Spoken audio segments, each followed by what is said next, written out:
नमस्कार विद्यार्थी मित्रों, हूँ विनोद हुलाणी एसएन विद्यालय द्वारा संचालित ई लर्निंग प्रोग्राम में फरी एक वखत आपनु हार्दिक स्वागत करूँ छूं। आपणे आगळना भागमां टूंका प्रश्नों थोड़ा घणा अभ्यास कर्यो हतो, पण त्यांथी आपणुं काम आगळ वधारीए। अहींया अमे थोड़ा प्रश्नोनी रकम लखेली छे, एने आपणे गणવાનો प्रयत्न करीशुं। तो शुरुआत करिए 11मा प्रश्नथी।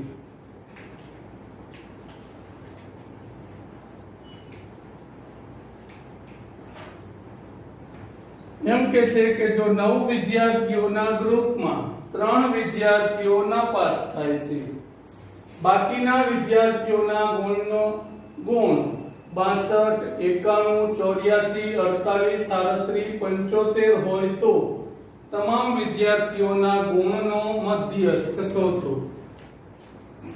હવે 9મામાં આપણે અવર્ગીકૃત માહિતીનો મધ્યસ્થ શીખી ગયા। એમાં બે સૂત્ર આવતા, જો n અયુગ્મ હોય તો બીજું સૂત્ર અને n યુગ્મ હોય તો બીજું સૂત્ર। n અયુગ્મ હોય તો સૂત્ર હતું n + 1/2 મું અવલોકન, અને યુગ્મ હોય તો n ના છેદમાં 2 મું અવલોકન વત્તા n ના છેદમાં 2 વત્તા 1 મું અવલોકન આખાના છેદમાં 2।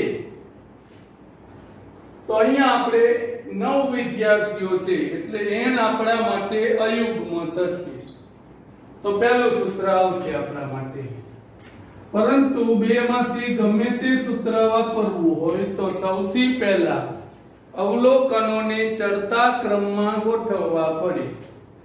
તો આને ચડતા ક્રમમાં ગોઠવીએ તો સૌથી નાનો 37 કે ચડતા ક્રમમાં ગોઠવતા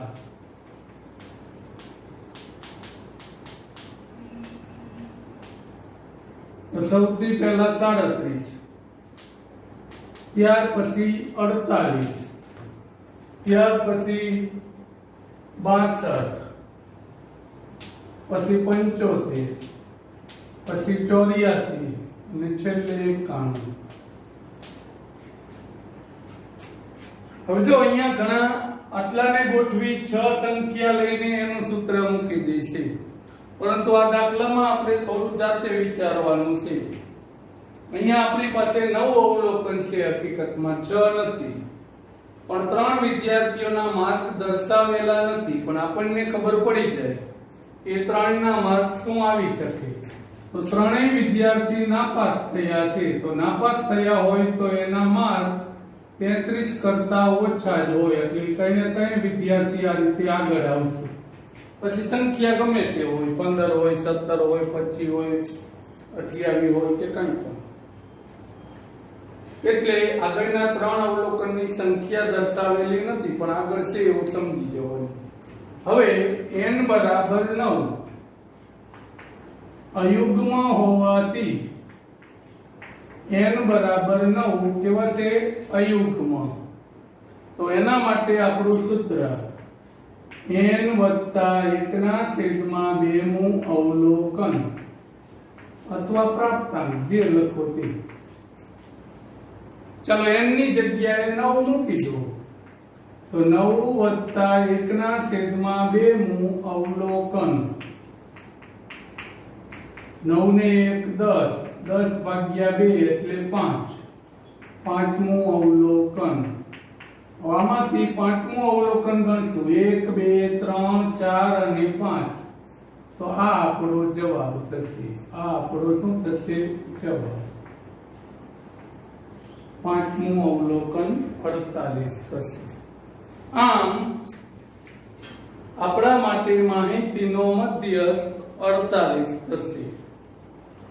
હવે આ જ રીતે 12મો પ્રશ્ન।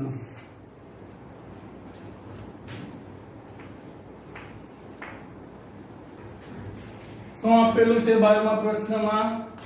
0.03, 0.33, 0.303, 0.033, 0.30 નો મધ્યસ્થ શોધો।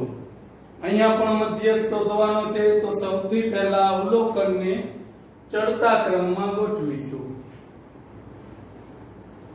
તો ચાલો ચડતા ક્રમમાં ગોઠવીએ.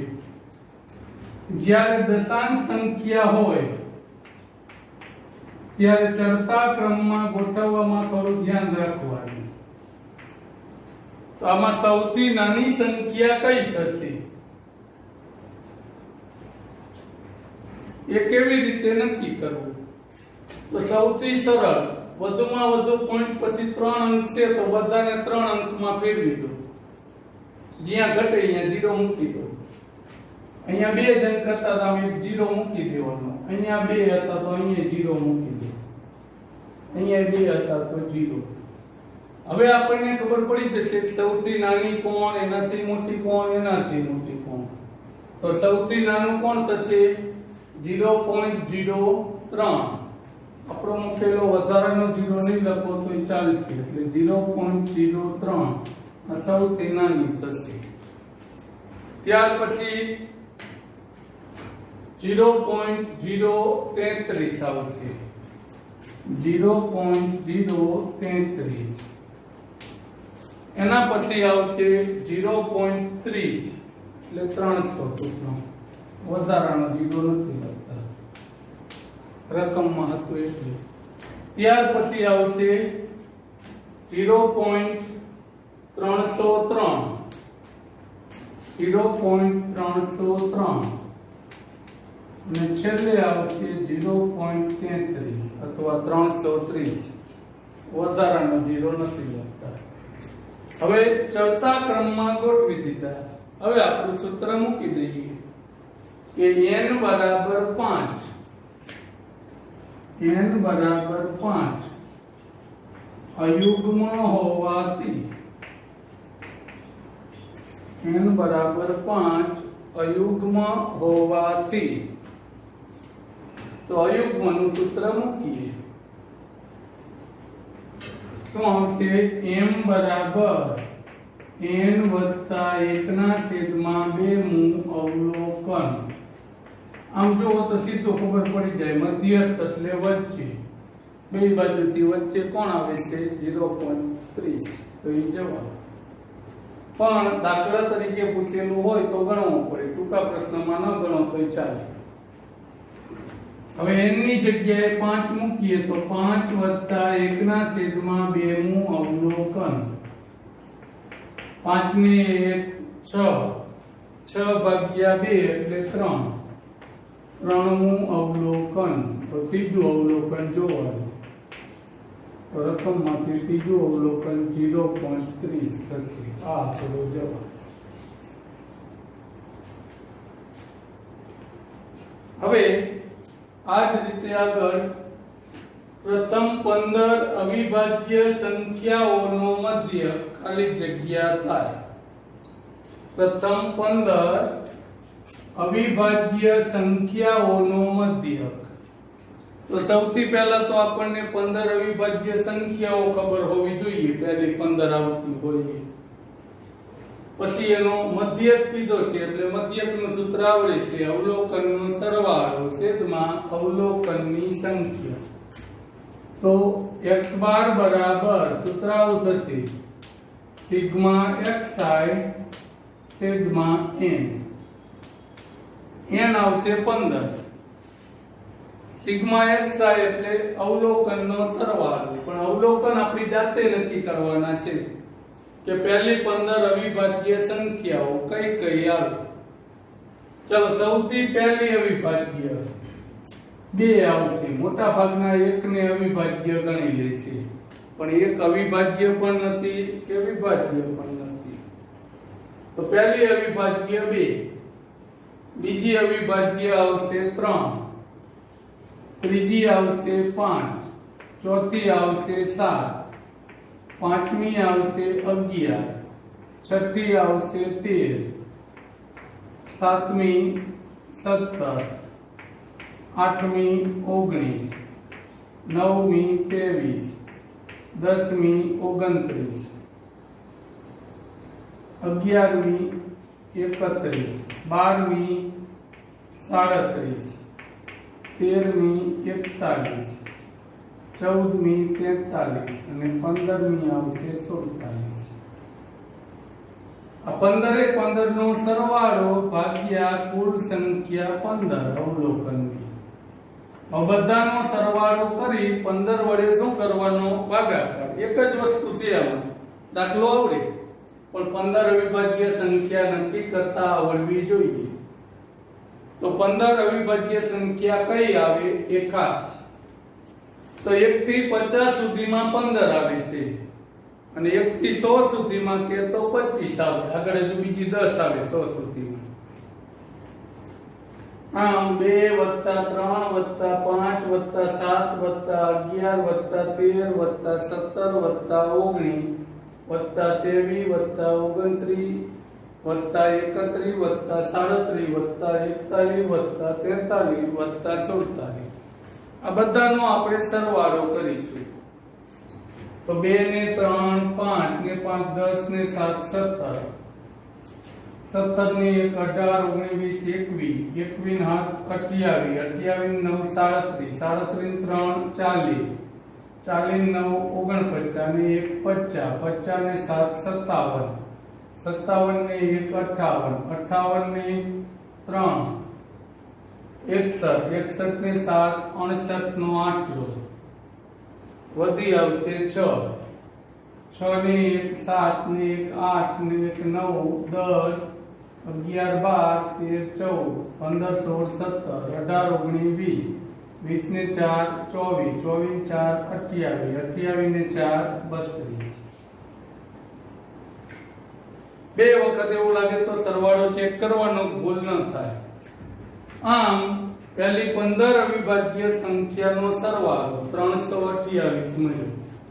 હવે એના ભાગ્યા 15.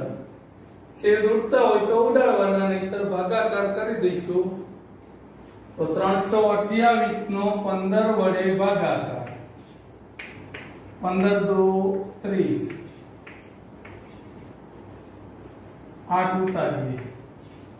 15 એકા 15. પોઈન્ટ મૂકી 0 ઉતારીએ. 15 અઠા 120.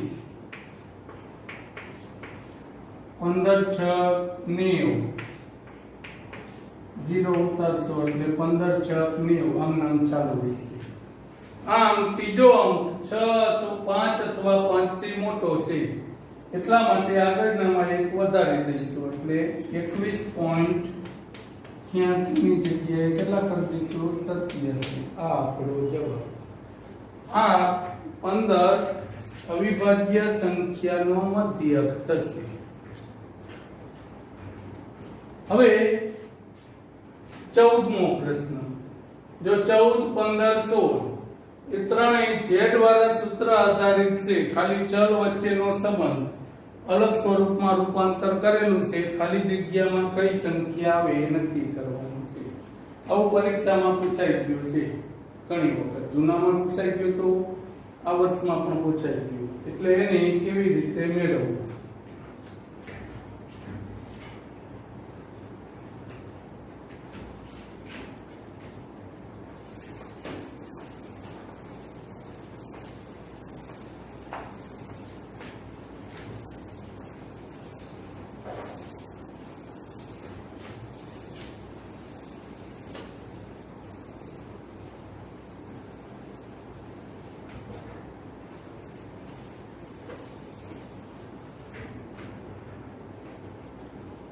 चलो 14मो प्रश्न. z माइनस m बराबर खाली जग्या m माइनस x बार.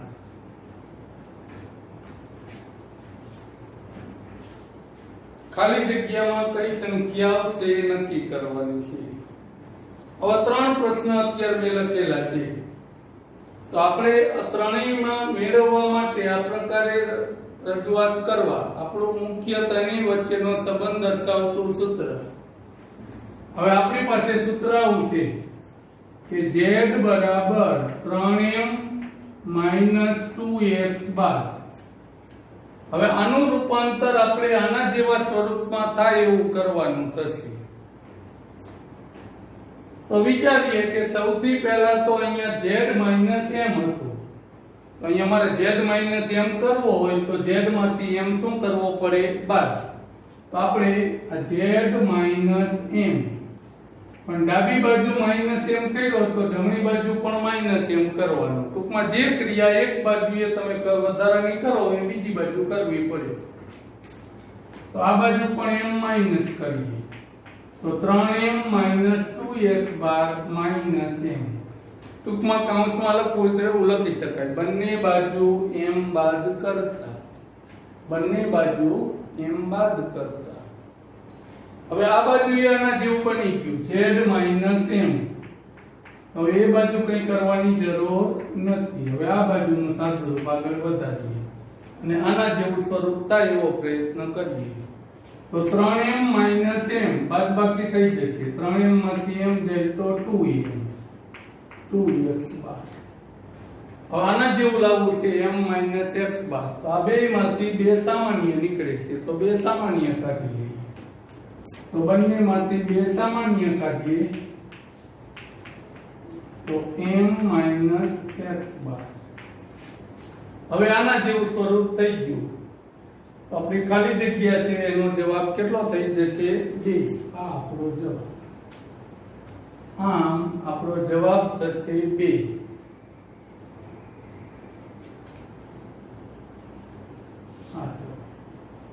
z માઇનસ m બરાબર ખાલી જગ્યાની જગ્યાએ 2 m માઇનસ x બાર.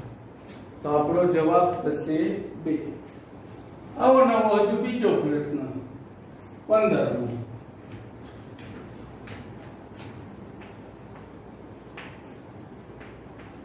x બાર માઇનસ z બરાબર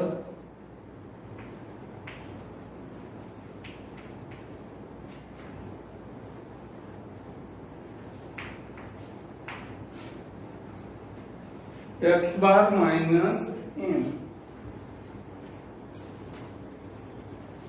હવે આપણા સૂત્રને આપણે આના જેવા સ્વરૂપમાં ફેરવવાનું થશે.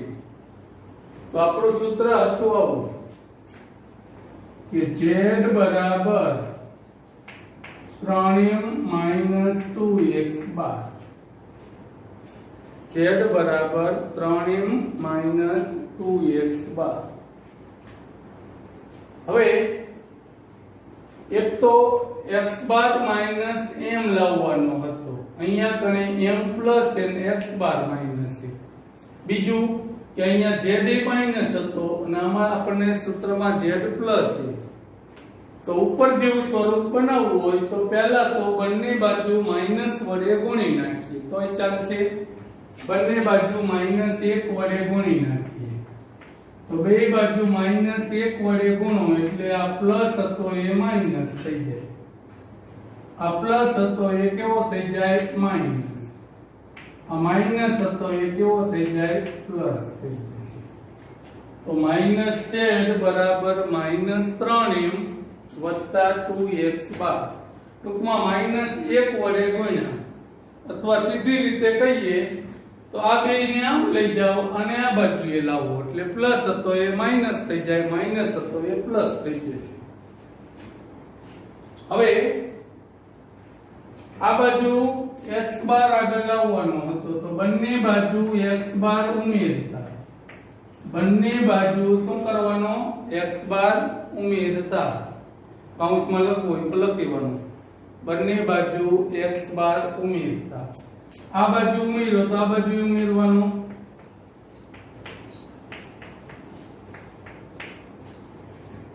હવે આ બાજુએ x બાર નો સરવાળો થશે. તેથી x બાર માઇનસ z બરાબર 2 ને 1 3x બાર, 2 ને 1 3x બાર માઇનસ 3. આ બે માંથી 3 શું નીકળશે? સામાન્ય. એટલે આના જેવું થઈ જશે. તેથી આપણો જવાબ x બાર માઇનસ z બરાબર 3 સામાન્ય x bar minus m. x bar minus m. તો હવે આપણો જવાબ અહીંયા ખાલી જગ્યા હશે એટલે આપણો જવાબ થઈ જશે 3.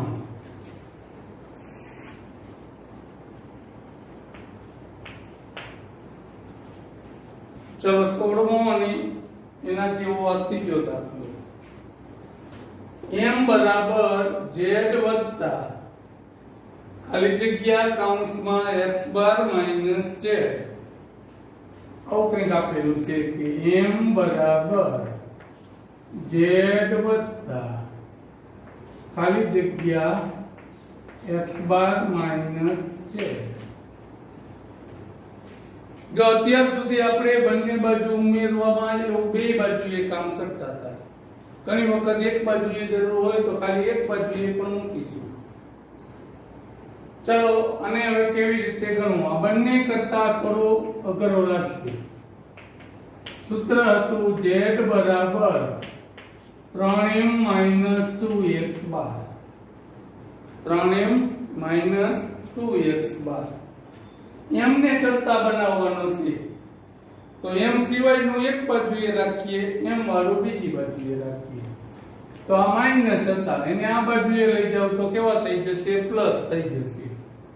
તો આપણા માટે 3m એકલા વધશે અને આમ લઈ જઈએ છીએ તો z વત્તા 2x બાર થઈ જશે। હવે અહીંયા z તો રાખવાનો છે પણ કાઉન્સમાં x બાર માઈનસ z આવે છે। હવે એ વિચારો કે આ 2x બાર ની બાજુમાં હું શું મૂકું તો એ સામાન્ય કાઢવાથી કાઉન્સમાં મને x બાર માઈનસ z મળે। તો અહીંયા મારે 2z મૂકવા પડે કે જેથી આ બે માંથી બે સામાન્ય નીકળી જાય એટલે x બાર માઈનસ z થઈ જાય। તો આની સાથે અહીંયા મારે માઈનસ શું મૂકવા પડે, 2z। પણ કીધું તો એમ કાં તમારે બે બાજુ મૂકવા પડે અથવા એક બાજુએ મૂકો તો તમારે આ 2z માઈનસ મૂક્યા એટલા ને એટલા અહીંયા શું મૂકવા પડે, પ્લસ, અથવા આ બાજુ માઈનસ 2z મૂકવા પડે। બે બાજુ માઈનસ 2z બાદ કરતા પછી માઈનસ હતો એને આ બાજુ લાવો તો શું થઈ જાય, પ્લસ। એટલે એક બાજુ એ મૂકો તો એક વખત પ્લસ મૂક્યા હોય તો એક વખત માઈનસ। હવે આ બે માંથી બે સામાન્ય નીકળી જશે, આ વધારાના z વાળા પદ છે એનો સરવાળો કરી નાખીએ જેથી આવું થઈ જશે 3m બરાબર 2z વત્તા z એટલે 3z વત્તા આ બે માંથી બે સામાન્ય x બાર માઈનસ z। આ એક પદ, આ બીજું પદ, આખું ભેગું ત્રીજું પદ। હવે જો રકમમાં ખાલી m હતો, અહીંયા 3m છે તો ખાલી m લાવવો હોય તો 3 વડે શું કરવો પડે, ભાગાકાર। ટૂંકમાં 3 પદને 3 વડે ભાગાકાર કરી નાખીએ તો આને 3 વડે ભાગો એટલે આ 3 ઉડી જશે। આવું પદ નહીં લખો તોય ચાલશે। એ જ રીતે આનો પણ 3 વડે ભાગાકાર, અહીંયા 3 ઉડી જશે, અહીંયા 3 ઉડી જશે એટલે m બરાબર z વત્તા આખાના છેદમાં રાખો અથવા આગળ લખી નાખો અચળાંકને x બાર માઈનસ z। તો આ આપણો જવાબ થશે 2/3। આમ ત્રણેય ચલ વચ્ચેનો આપણા મુખ્ય સૂત્રથી એની વચ્ચે આ રીતે કોઈ સંબંધ આપ્યો હોય અને ખાલી જગ્યા પૂરવાની હોય તો પૂરી શકાય। હવે 17, 18, 19 એવા દાખલાઓ છે કે જે આમ તો આપણને આવડે છે છતાં પણ, એટલે કે વર્ગીકૃત માહિતી આપણને આપેલી છે છૂટી છૂટી, એના ઉપરથી એ બધા સંકેતો નક્કી કરી વર્ગીકૃતનું સૂત્ર મૂકી મધ્યક હોય તો મધ્યકનું મૂકવાનું, કોઈ એક ઘટતી સંખ્યા હોય એ શોધવાની, મધ્યસ્થ હોય તો મધ્યસ્થનું મૂકવાનું, બહુલક હોય તો બહુલકનું મૂકવાનું। જે ઘટતી માહિતી છે એ આપણે મેળવવાની છે। ચલો વારા પરથી એ ત્રણેય ગણીએ।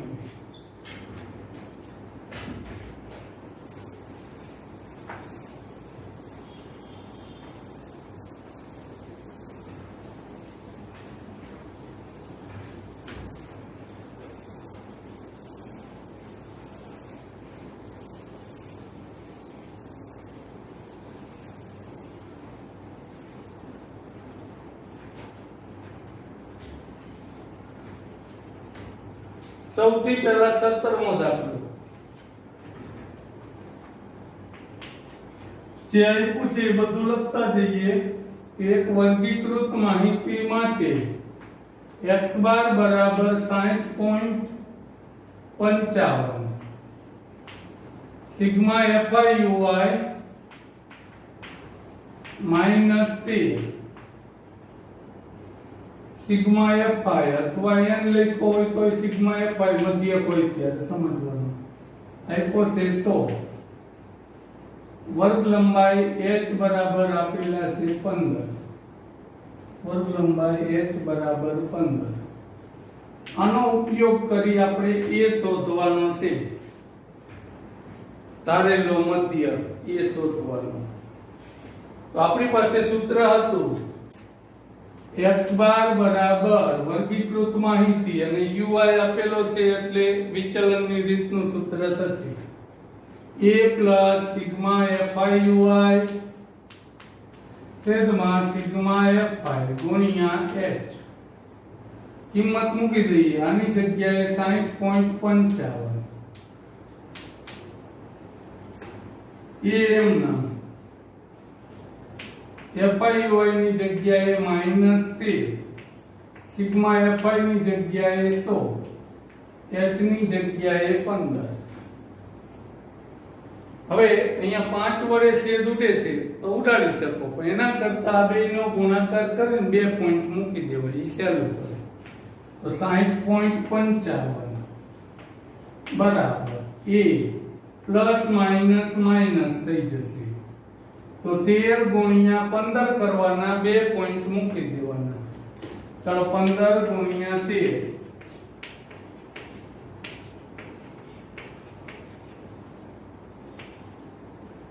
2 પોઈન્ટ મૂકી દઈએ તો કેટલા થઈ જશે? 1.95. 1.95 ગુણાકારમાં ભૂલ ન હોય ખાસ જોઈ લઈશું. તો 15 ગુણ્યા 13 1.95 થશે. 2 પોઈન્ટ મૂકવા. હવે આ માઈનસ હતા, આ બાજુએ આવે તો પ્લસ. તો 60.55 વત્તા 1.95 બરાબર e. સરવાળો કરી નાખો. 5 ને 5 10, 9 5 14 ને 1 15, એક વધી, એક ને 1 2 6. આમ a બરાબર 62.5 અથવા 62.50. છેલ્લે 0 લખો કે ન લખો ફેર પડતો નથી.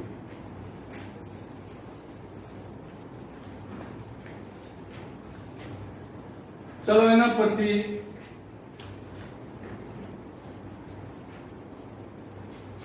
બહુલકીય વર્ગ આપેલો છે 5 થી 7.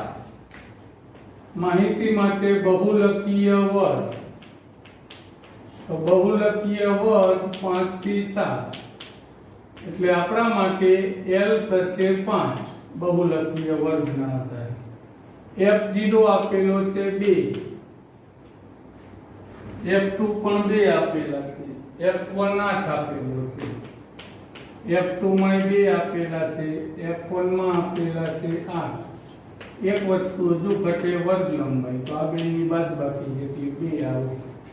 વર્ગ લંબાઈ આવશે 2. હવે સૂત્ર મૂકી વર્ગીકૃત માહિતી માટેનું બહુલક સાદું રૂપ આપી દઈએ. તો z બરાબર l plus f1 minus f0 છેદમાં 2f1 minus f0 minus f2 ગુણ્યા f. આવું કંઈક સૂત્ર હતું. તો l એટલે 5, f1 એટલે 8, f0 એટલે 2 ગુણ્યા f1 8, f0 2, f2 2, h એટલે વર્ગ લંબાઈ 2.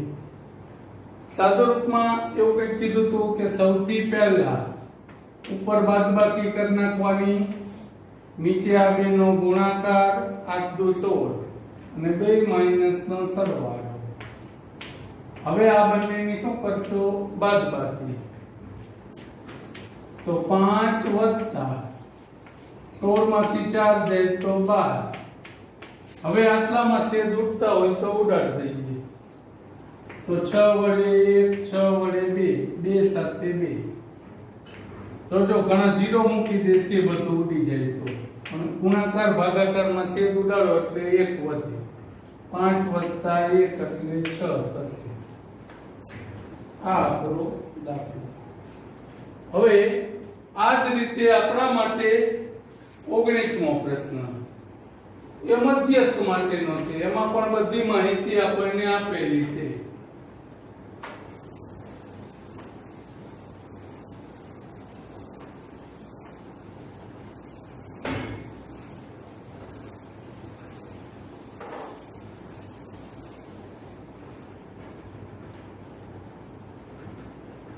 તો વર્ગીકૃત માહિતી માટે n બરાબર 55, n આપેલો છે 55. તો આના ઉપરથી n/2 27.5 થશે. મધ્યસ્થ વર્ગ આપ્યો છે 70 થી 80, એટલે L થઈ જશે 70. મધ્યસ્થ વર્ગની આવૃત્તિ એટલે f થશે. f બરાબર 15. મધ્યસ્થ વર્ગના આગળના વર્ગની સંચય આવૃત્તિ એટલે CF 26. અને આ બેની બાદબાકી એટલે વર્ગ લંબાઈ h બરાબર 10 થશે. હવે n 55 હતો તો n/2 થઈ જશે આપણા માટે 55/2 એટલે 27.5. 27.5. હવે મધ્યસ્થ શોધવાનો છે તો મધ્યસ્થનું સૂત્ર મૂકી સાદુરૂપ આપી દઈએ. તો મધ્યસ્થ m બરાબર L plus n/2 minus CF છેદમાં f ગુણ્યા h.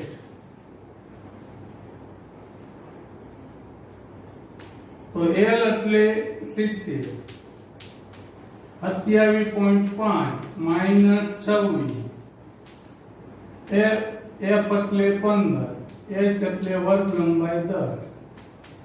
તો 70 વત્તા આ બેની બાદબાકી 1.5, બાદબાકી આવશે 1.5. પોઈન્ટ કાઢવો હોય તો નીચે 10 મૂકી છેદ ઉડાડીએ. તો 70 વત્તા આનો પોઈન્ટ કાઢવા 10 મૂકી દઈએ. આ 10 તો ઉપર હતા, 10 ઉડી જશે, 15 ઉડી જશે. પણ કીધું એમ કઈ ન વધે તો ગુણાકાર ભાગાકારમાં 1 વધે એટલે 70 ને 1 71. આ આપણો જવાબ. હવે આવું કઈ પૂછે કે બજારો અભિગમ કેળવવા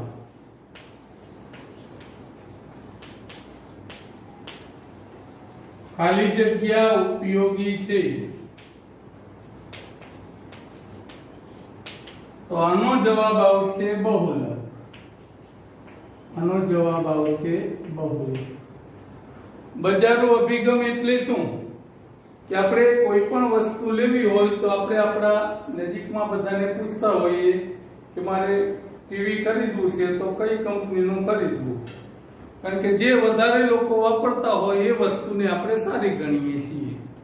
તો આ રીતે આવી કોઈ માહિતી નક્કી કરવા કે કઈ વસ્તુ સારી છે તો આપણે થોડા ઘણા વ્યક્તિઓને પૂછીએ. જે સૌથી વધુ જાજા વ્યક્તિઓ જવાબ આપે એને આપણે સારી ગણીએ છીએ.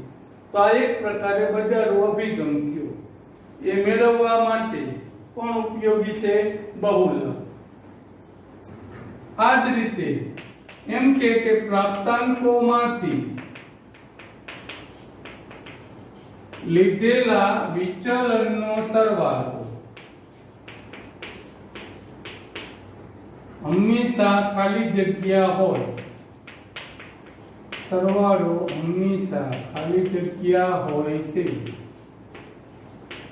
આ શાબ્દિક રજૂઆત છે અને સંકેતમાં લખવું હોય તો વિચલનનો અર્થ દરેક અવલોકનમાંથી મધ્યક બાદ કરો અને વિચલન કહેવાય.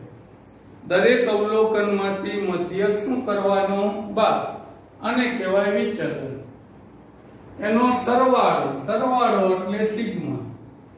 હવે i છે એ અવલોકન દર્શાવે છે. 10 અવલોકન હોય તો i બરાબર 1 થી 10 એવું થાય. 5 અવલોકન હોય તો i બરાબર 1 થી 5. આનો સરવાળો આ અને આનો અર્થ સરખો થયો.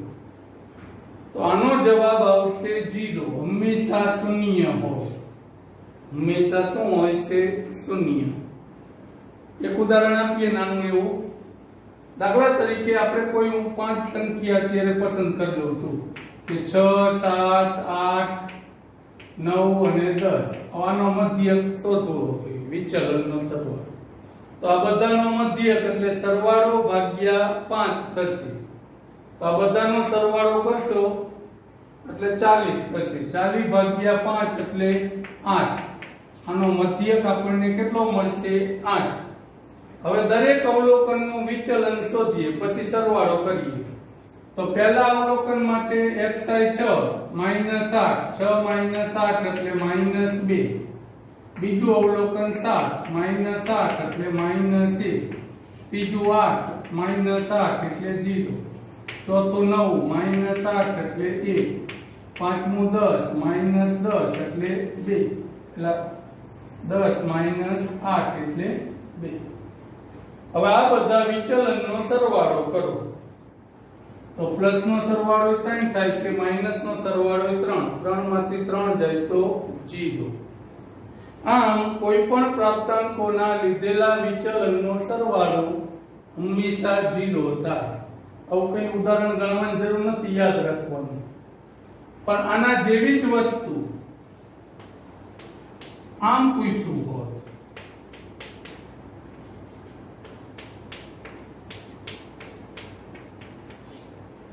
જો શું ફેર છે? આમાં કાઉન્સ હતો, આમાં કાઉન્સ નથી. તો આનો જવાબ શું આવે? હવે ટૂંકમાં સીધું આવો કોઈ પણ પ્રશ્ન આવે, કાઉન્સ હોય તો એનો જવાબ હંમેશા 0. પણ અહીંયા 10 લખ્યા હોય, 15 લખ્યા હોય, 20 કે 18 જે હોય. પણ કાઉન્સ ન હોય તો આના કરતા એક ઓછો લઈ લેવાનો. 5 હતા તો કેટલા લઈ લેવાના? 4. સાથે ગુણાકારમાં x12 આવશે. 4x12. અહીંયા 15 હોત તો જવાબ 14x12 આવે. અહીંયા 17 હોત તો જવાબ 16x12 આવે. પણ કાઉન્સ હોય તો હંમેશા જવાબ 0 આવે. કેમ આનો જવાબ 4x12 આવ્યો? તો આ સિગ્મા xi નું સૂત્ર શું? અગાઉ આપણે નાના દાખલામાં ઉપયોગ કર્યું હતું કે સિગ્મા xi બરાબર x બાર ગુણ્યા n. આમ સૂત્ર આવું હતું, x બાર બરાબર સિગ્મા xi છેદમાં n. એટલે છેદમાં n હતો એ આ બાજુ ક્યાં આવી જાય? ગુણાકારમાં. અહીંયા તો આપણે આવું લખતા નથી, પણ આનો અર્થ એવો થાય કે i બરાબર 1 થી n અવલોકન છે. 1 થી કેટલા અવલોકન છે? n. એટલે 15 અવલોકન હોય તો n છે 15 સમજવાનું.